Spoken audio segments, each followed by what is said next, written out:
يخيل إلي أن أشياء تجري ها هنا وأود أن أعرف تفسيرها. أنا أسمع، فليقل أحدكما شيئا. الويل لنا، هذا ما جنيناه من إحساننا إليه. هل ترى كيف يراود زوجتك عن نفسها؟ ما هو جزاء من أراد بأهلك سوءا وراود زوجتك عن نفسها إلا السجن أو العذاب الأليم؟ زليخة هي التي دعتني إليها وراودتني عن نفسي. أنا رأيته يدخل على السيدة في مخدعها ويراودها عن نفسها. يا عالي المقام، أعلم أنك سترد علي كل دليل أتيك به على براءتي.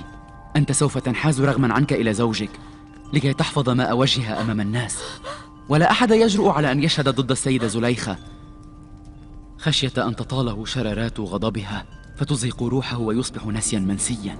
لا تثر غضبي أكثر من هذا. أنا أبحث عن الدليل والشاهد لكي أعرف أيكما هو المذنب.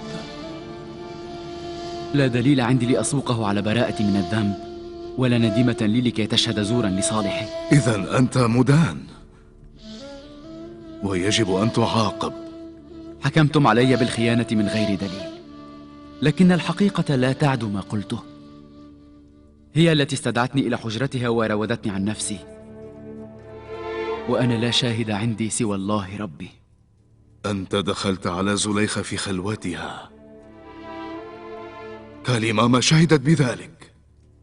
الكل يعرف أن السيدة زليخة هي المذنبة، لكن لا أحد يجرؤ على الجهر بذلك. استدعي شاهدك ليحضر إلى هنا ويشهد لصالحك. إن الله ربي يرى مقامي الساعة، ويعلم أنني يفترى علي، وما أعظمه من بلاء أن يتركني وحيدا. لا أخال أنك ستصدق كلمات هذا العبد.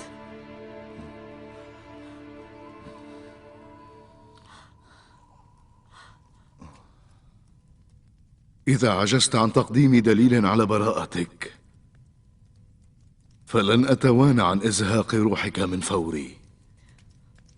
يا عالي المقام، شاهدت يوزرسيف وهو يجتاز ممر القصر، ومن ثم يلاعب كيسين قليلا هذا الولد الذي تسمعون صوت بكائه الآن. بعدها دخل ممر الأبواب السبعة وأغلقها. كنت في حجرتي أخلد للراحة، فالتفت لأراه واقفا فوق رأسي. صرخت بأعلى صوتي فإذا به يلوذ بالفرار. استدعوا لي القائد رودامون. يوزرسيف يجب أن يعاقب ها هنا. ولكن دعيني.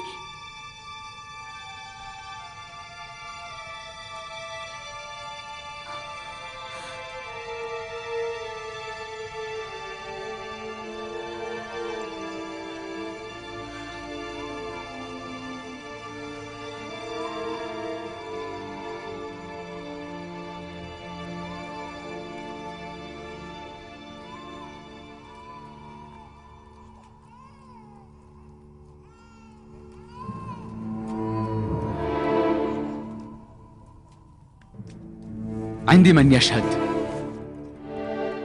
أين هو؟ من هو الشاهد؟ استدعه ليحضر فورا.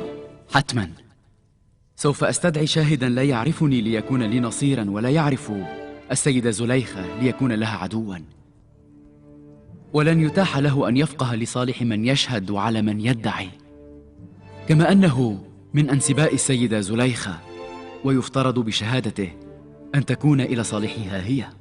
قل من هو، استدعيه فورا ليحضر عندنا قبل أن أقتص منك. شاهدي هو هذا الطفل الذي تسمعون صوت بكائه الآن. هل تحاول أن تسخر مني؟ أقسم عليك بالإحسان الذي أحسنته إلي أن تبعث ليؤتى بالولد إلى هنا لكي يشهد.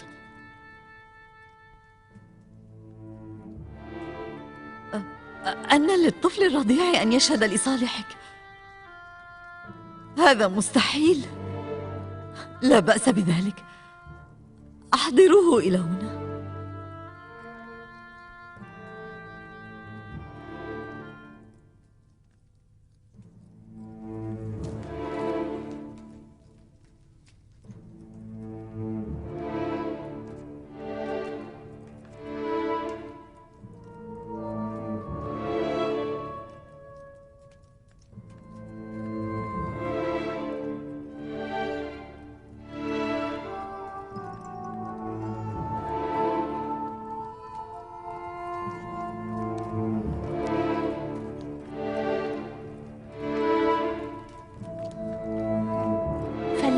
عالي المقام بوتيفار. هذه ابنة عمتي سيتينيه، وهذا طفلها. قل لهما أن يشهدا. كيسين، اشهد بالحق. قل ما علمك إياه الله الأحد. هيا.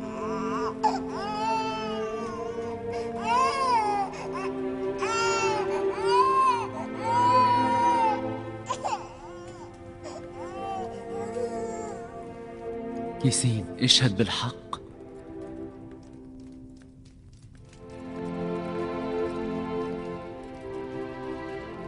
أمتثل لأمر الله الأحد وأردد كلماته. إن كان قميصه قد من قبل فصدقت وهو من الكاذبين، وإن كان قميصه قد من دبر فكذبت وهو من الصادقين.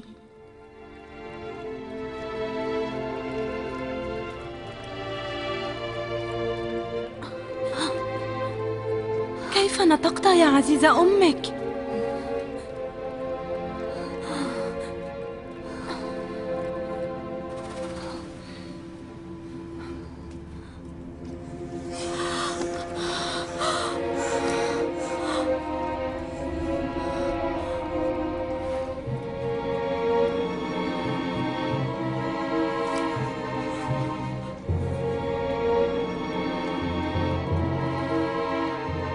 أنت أردت أن تخدعيني بدموعك وبكثرة بكائك. حقا إن كيدكن يا معاشر النساء لعظيم وكبير.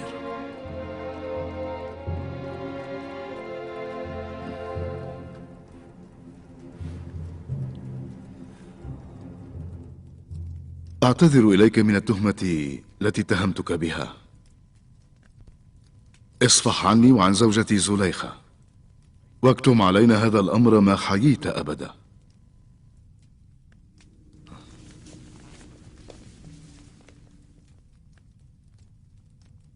لا يحق لأحد منكن أن يحدث الآخرين عما سمعه، وإذا تجرأتن على إذاعة ما حصل هنا فالعقاب عسير. اذهبنا.